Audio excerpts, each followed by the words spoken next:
ఈరోజు ఇక్కడికి వస్తే కావలిలో ఈ కావలి కాలకేయుడు ఒక అవినీతి పరుడు, మామూలు వ్యక్తి కాదు.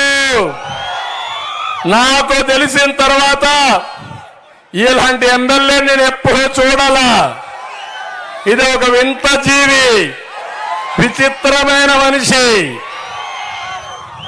ఇదే ఈరోజు అతన్ని ఢీకొనడానికి కావ్య కృష్ణారెడ్డి వచ్చాడు.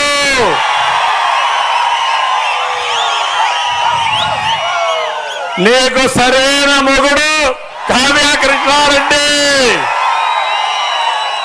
మొన్నే సుబ్బానాయుడు ఉన్నప్పుడు కూడా ఒక మీటింగ్ పెడితే కావలి దద్దరెళ్ళింది.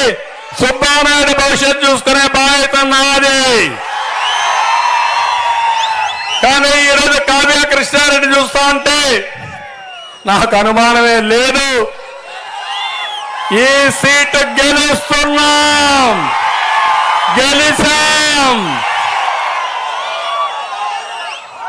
ఈయన ఒక ఎమ్మెల్యే కాదు, ఒక వ్యక్తిగా కూడా ఉండడానికి అర్హత లేని వ్యక్తి. దళితుడు కరుణాకర్ సాగు చేసుకుంటున్న చేపల చెరువు ఏమైందో మీరే చూశారు. కప్పరాల తెప్పలో బీసీ గురుకుల పాఠశాలకు చెందిన 4 ఎకరాల భూమి కబ్జా చేశాడు.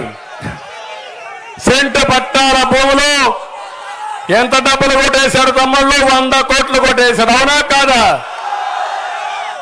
కావలి రూరలు, భోగోలు, దగదర్తి, అల్లూరు మండలంలో విచ్చలవిడిగా గ్రనైట్ తవ్వకాలు చేశాడు.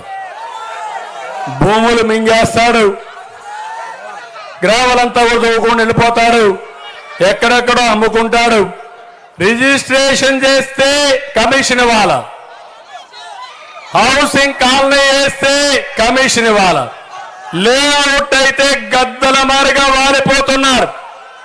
మొత్తం ఇష్టానుసారంగా పీక్కు తింటున్నారు. భూమి అమ్మితే కమిషను, కొంటే కూడా కమిషనే.